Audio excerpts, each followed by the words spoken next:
Alright YouTube, here we are again out in my yard. It is hot today. It's about, I'd say it's about 86, 87 degrees out here. And it's sunny. The sun's hitting the wall over there. So you're going to see me squinting a lot because I don't wear my sunglasses. I don't want to wear my sunglasses in the video. So today I wanted to talk about some sharpening stuff, of course. So I had somebody ask me about DMT stones, the diamond stones. And if you're gonna get diamond stones, DMT or the Shapton diamond stones are the way to go. They're about the best ones. But I don't really like diamond stones. I really don't. I've got a couple. I mean, I use them sporadically for certain things. I got these. They're like 13 bucks, and they do fit on the Edge Pro system. And luckily, I'm prepared because all of my gear is outside now. So I did get some of these. They're for that cheapy, hinky Edge Pro clone look-alike kind of thing. So the problem with diamond stones is that the diamonds don't stay attached too long. Now, for me, I would imagine that for somebody that doesn't sharpen very often, I have another diamond stone in here that I've had for a while, and I never really liked it. It didn't suit any purpose. You can see there's no diamond left on it. It doesn't cut. It's basically, this is worthless. There's a couple little corners, and I use them for knocking burrs off of stuff on the back of a knife, or for like finishing up some tip repair on the spine if you're replacing an entire tip. So the stones that I like to use, I like a natural Arkansas. This was my grandfather's. This is old. Still smells like cigar smoke and stuff if you clean it up real good. A good natural Arkansas stone is amazing. I love water stones. If you've heard me talk or seen my videos where I did some active sharpening, I love water stones. I do. I love them. I love these, the Naniwa Superstones. The Naniwa Superstones is my 5,000 grit, and they say it's 5,000 grit, and I'm gonna tell you, it's closer to 8. It really is. It cuts really well. It cuts nice and smooth. It doesn't load up. It will, if you get a good slurry started, it'll maintain it. If you're using a goodie stone to build that slurry.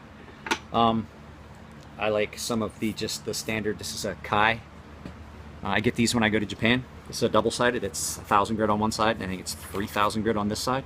So you have a coarse and a fine. These cut so well and build a slurry. So then I have I have different kinds of ceramic stones as well. One of my favorite stones, I just wish it was a little thicker, is a Spyderco. Comes in a leather sleeve. It's a Spyderco Ultra Fine.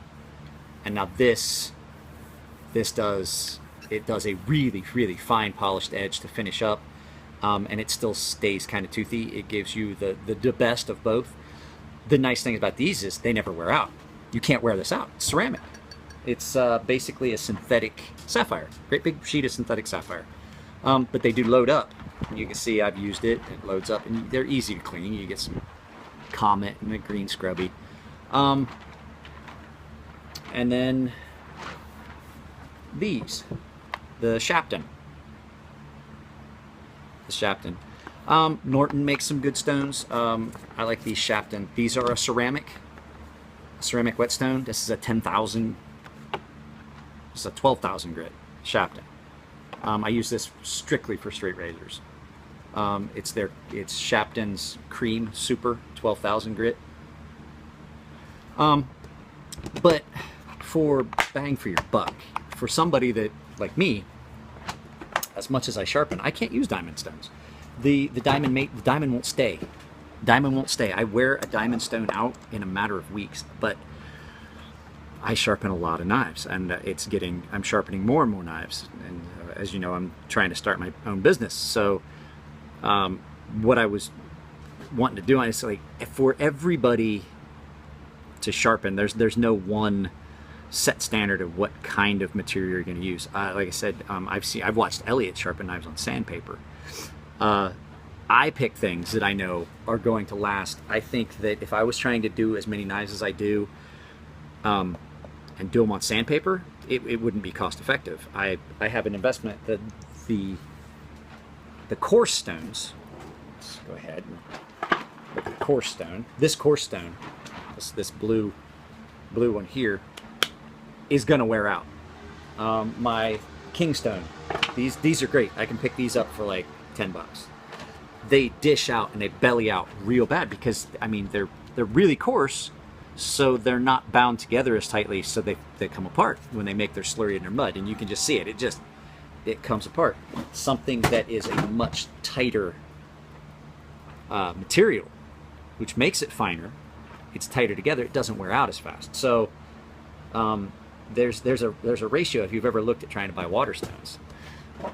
The more coarse, the cheaper they are.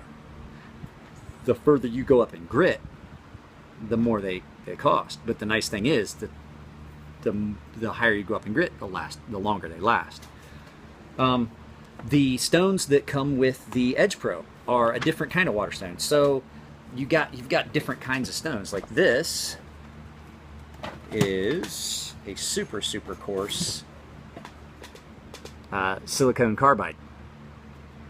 And this is used, I don't use this on knives. Knives don't touch this. This is simply used to re-smooth other stones. And if somebody has just broken a tip off and I am reshaping that spine and blade, the knife will go on this just for reshaping purposes, not for sharpening. I'm not apexing an edge.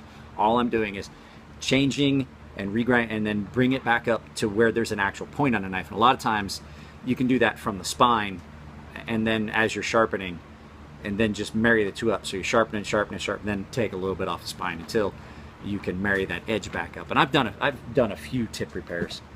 So you have the water stones, which are your more traditional natural stones. You have your artificial water stones, which are a ceramic based material. You have silicone dioxide, or silicone carbide. And then you have aluminum oxide. The water stones for the Edge Pro, if you were to look, your 120 grit is a silicone carbide. Really coarse, really coarse. It comes apart a lot. And it's about as coarse as that stone I just held up. Then you go into their aluminum oxides. Well, then I have, and I showed it in video, I then have the Chaucer Stones, which are a lot like the Naniwas. And I don't have my Edge Pro out here, it's in the house. The Naniwas, they're really soft. You have to be careful, you can nick them, you can scratch them really easy. They're very soft. They're almost like I would say almost like an uncured ceramic. So that's my little thing. Just when you're looking at sharpening supplies, look at what's best for you. If you are a person that doesn't want to have to replace, start looking at your ceramics, your Spyderco. These Spyderco bench stones, they're expensive. I'm not gonna lie, they're expensive. But it won't ever wear out. You're never gonna belly this out. You're never gonna dish it out. The only thing you have to do is clean it up every once in a while. The only way that you're gonna have to replace this is if you drop it, because it's gonna break just like a glass. If you only sharpen a knife, maybe 2 knives twice a year, maybe a diamond stone will work for you. But you know, you're gonna lose the abrasion on that, the abrasive factor on that. The aluminum oxide stones last pretty well, and they cut pretty well. So you know, just weigh your options and look at, you know, how much you're gonna sharpen. I sharpened. Wednesday, I've sharpened, I think, 30 or 40 knives after work, and I'm getting ready to do a knife for a guy at work. I'm gonna do his little military kid, so he's got a Benchmade Osborne design that in 154 cm that I'm gonna touch up for him. Not gonna be hard. So as far as knives, like I've put it out before, I'm leaving on Wednesday and will not be back for almost a month. I won't be back until September. The 30th of August, I believe I get back. Actually, I think I get back the 26th of August. So I want you guys to keep in mind, if you have sent me a knife, I know that I have several knives coming that I'm going to try and do before Friday or before Saturday. I'm cutting it off. If the knife shows up Saturday or after, I will text you if you provide me your information. I'll let you know. You're not getting that knife back.